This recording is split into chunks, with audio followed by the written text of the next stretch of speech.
हे दोसर पायब कौने ठाम दुल्हा दुल्हिन सीता राम जनकपुर में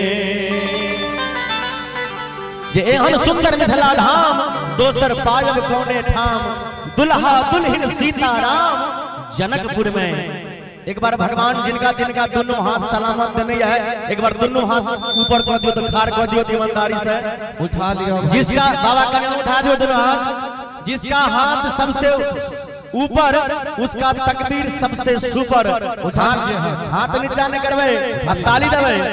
हे दुल्हा दुल्हिन सीताराम जनकपुर में हे दुल्हा दुल्हिन सीताराम जनकपुर में। हे ये हन सुंदर मिथिला धाम दोसर पायब कौने ठाम हे हन सुंदर मिथिला धाम दोसर पायब कौने ठाम दुल्हा दुल्हिन सीताराम जनकपुर में। हे दुल्हा दुल्हिन सीताराम जनकपुर में।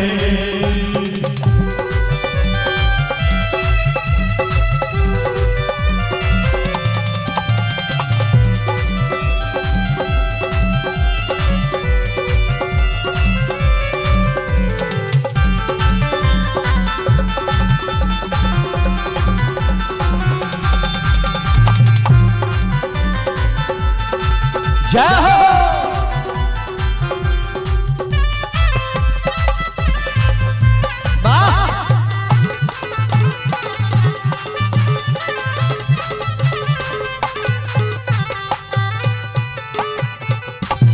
हम नहीं करवे के करो यास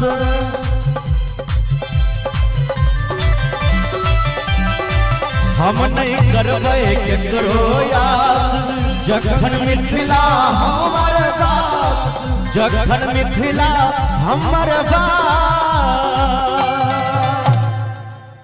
हम नहीं करबै केकरो आस जखन मिथिला हमर दास। हे हम नहीं करबै केकरो आस जखन मिथिला हमर दास हमर बहिन अपन खास जनकपुर में।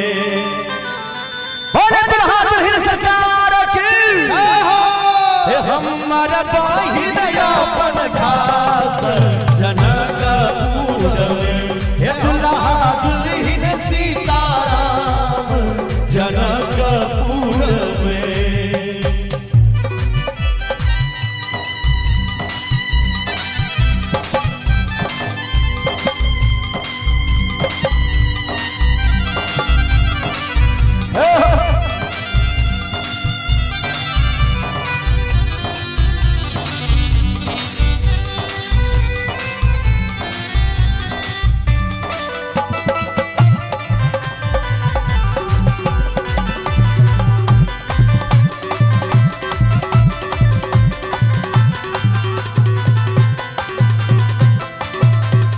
हे बहिन सिया सुकुमार धिया जाना का दुलार बहिन सिया सुकुमार धिया जाना के दुलार। हे बहिन सिया सुकुमार धिया जाना का दुलार राम जी कैलन ससुरारी जनकपुर में। हे राम जी कैलन ससुरारी जनकपुर में। एहन सुंदर मिथिला धाम दोसर पायब कौने ठाम एहन सुंदर मिथिला धाम दोसर पायब कौने ठाम दुल्हा दुल्हिन सीताराम जनकपुर में। दुल्हा दुल्हिन सीताराम जनकपुर दुल्हा दुल्हन सीताराम जनकपुर में दुल्हा दुल्हन सीताराम जनकपुर में दुल्हा दुल्हन सीताराम जनक